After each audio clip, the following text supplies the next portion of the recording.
In psychosynthesis, there has been a debate about the higher self and why Assagioli placed it at the top of the egg diagram. So, why is the self not equally present in the egg diagram? I've noted 6 arguments for why the higher self in its beingness is not equally present in the egg diagram. The first argument is that it's not the experience of the contemplative. All the major wisdom traditions agree that the higher self is transcendent beyond the body-mind complex. We must ascend through the great chain of being, the inner worlds of existence. And even in Buddhism, they speak of, reaching nirvana or realizing your Buddha nature. This is not something you find in the body-mind complex. You have to rise above it. You have to transcend it. You have to liberate yourself from all these ego states in order to really realize that part of your nature. And you also in Vedanta find the Atman as something that is not born, it's unqualified, it's a transcendent background from where all existent emerge.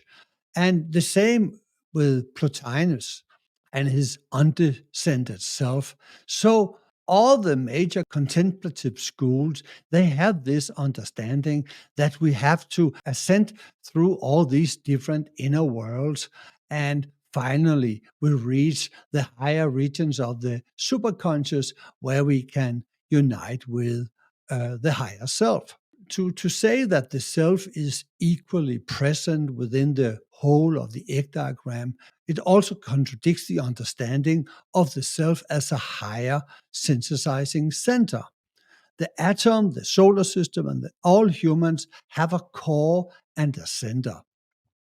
And Assagioli placed the higher self on the border of the superconscious and the universal as this paradoxical unity of individuality and universality. So the higher self is, in Assagioli's version of psychosynthesis, considered to be an organizing, a synthesizing, transcendent agent for development.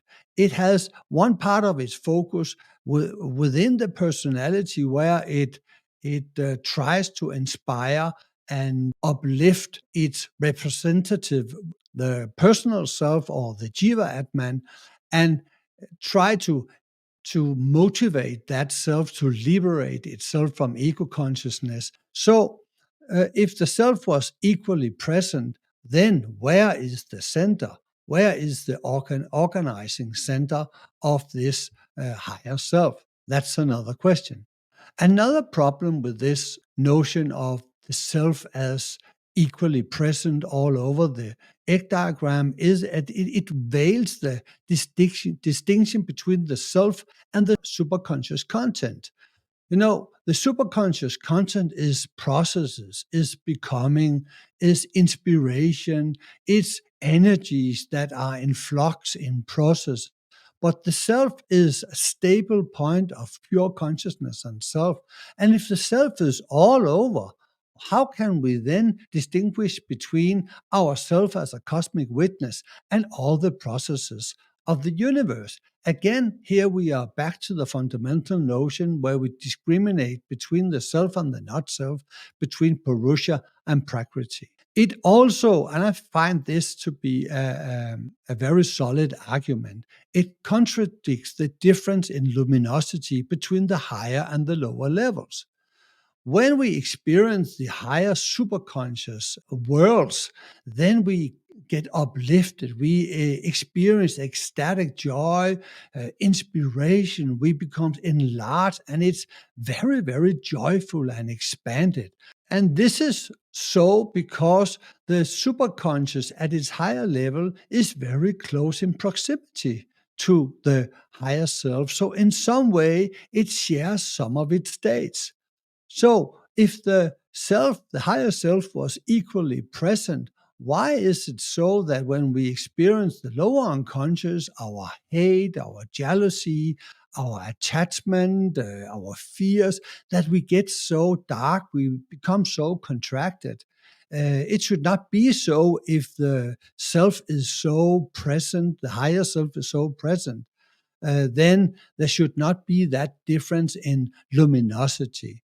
That's, I found, a very compelling argument that the higher self is located in the higher regions of the superconscious. I also think that placing the higher self all over the egg diagram blurs the distinction between ego processes and soul processes, soul being the higher self, because the soul or the higher self, it instigates all the processes of becoming in the superconscious.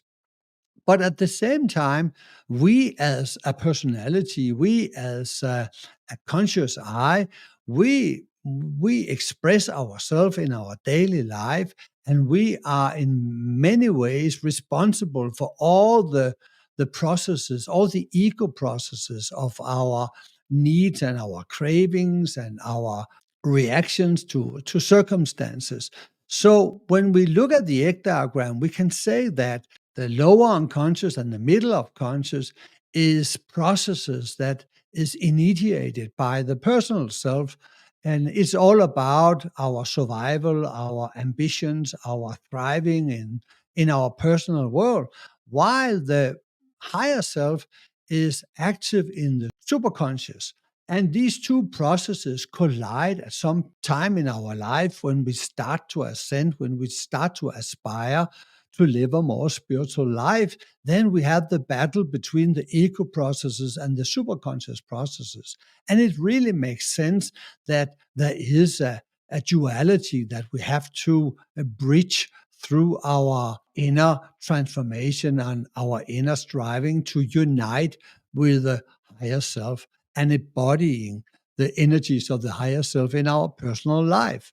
And finally, my last point in this regard is that it makes suffering much harder to explain. It is hard to explain suffering, but if the self is so near in the lower unconscious and in all the processes we have with our attachment, why is there so much suffering?